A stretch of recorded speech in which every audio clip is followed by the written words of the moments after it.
Assalamualaikum warahmatullahi wabarakatuh. Hai para penjelajah internet, selamat datang di Warung Panda. Nama saya Arik Suryawan dan kali ini kita akan membahas tentang provider digital di Indonesia. Tentang kenapa harus ada provider digital di Indonesia, apa untungnya untuk kita para konsumen ini, dan apakah ini internet murah yang kita tunggu-tunggu selama ini? Nah, menarik. Tapi sebelum kita masuk ke pembahasan, mari bersama kita buka dulu warungnya.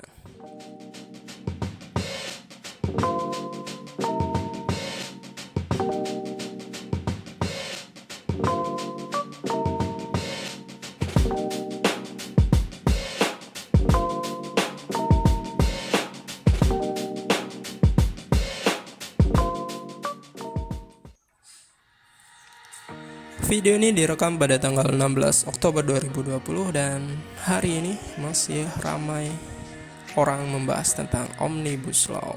Ya, tapi kita tidak akan bahasnya, kita bahas saja tentang digital telco di Indonesia.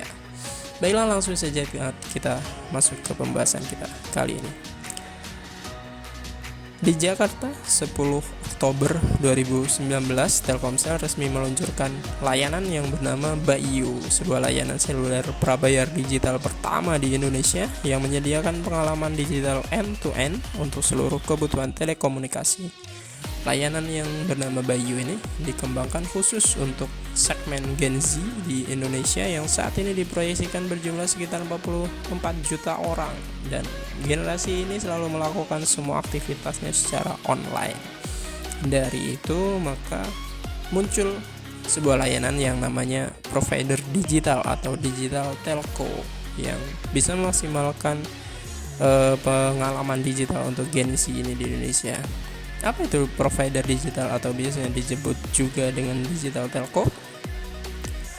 Provider digital atau digital telco adalah operator seluler yang menyediakan seluruh layanannya dalam bentuk digital, baik itu dari pembelian kartu perdananya, registrasi nomornya, pembelian pulsanya, ataupun pembelian kuotanya. Jadi semuanya dilakukan secara online atau digital melalui aplikasi yang sudah disediakan.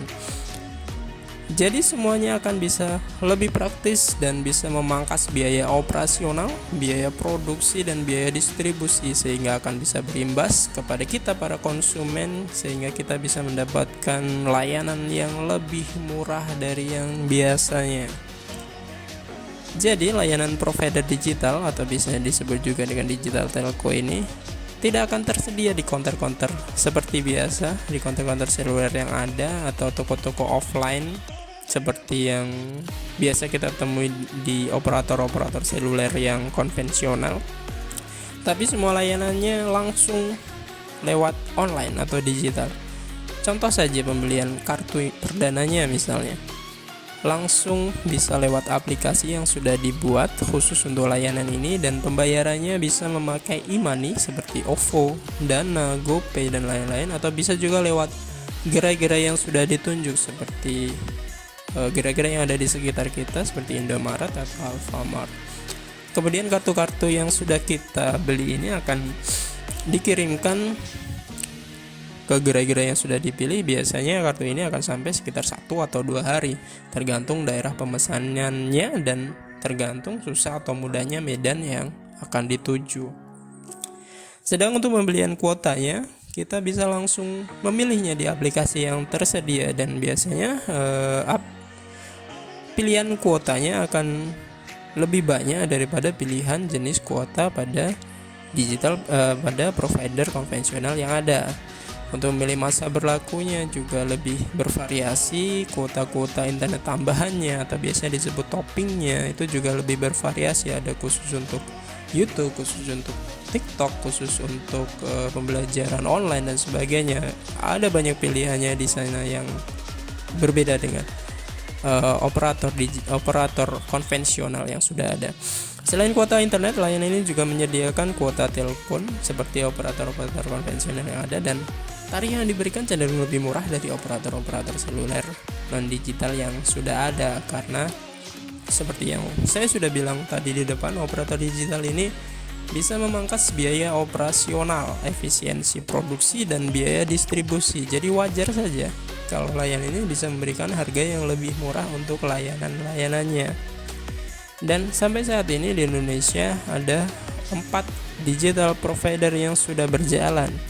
Yang pertama dimulai dari Telkomsel yang sudah meluncurkan Bayu, lalu diikuti Smartfren dengan Switch-nya, lalu XL dengan layanannya yang bernama Live On, dan yang terakhir baru satu bulan ini, sekitar 1 bulan ini, Indosat meluncurkan layanan provider digitalnya yang bernama Mpower, atau biasanya kalau tulisannya adalah MPWR, tapi menurut Indosatnya ini dibacanya Mpower. Untuk penjelasan lebih lanjut tentang keempat provider digital di Indonesia ini, kita tidak akan bahas di sini karena videonya nanti bakal terlalu panjang. Kita akan bahas di video tersendiri untuk 4 provider ini di edisi selanjutnya. Jadi jangan lupa like, comment, subscribe, dan klik tanda lonceng di bawah video ini ya, agar kamu tidak ketinggalan update terbaru dari Warung Panda. Nah, itu tadi beberapa penjelasan singkat tentang provider digital atau digital telco di Indonesia. Layanan ini full digital, jadi lebih praktis dan bisa lebih mudah, dan juga memberikan pengalaman baru dalam dunia telekomunikasi di Indonesia. Untuk masalah pembahasan layanan, kualitas sinyal atau harganya dari keempat digital provider yang tadi sudah kita sebutkan, kita akan bahas di video-video selanjutnya. Jadi pantengin terus channel ini. Untuk hal-hal yang masih belum dipahami, bisa komen-komen di bawah, bisa coret-coret komen di bawah. Nanti akan saya jawab sebisa mungkin, sebisa saya. Dan itu saja untuk kali ini. Nama saya Erik Suryawan. Assalamualaikum dan salam penjelajah internet.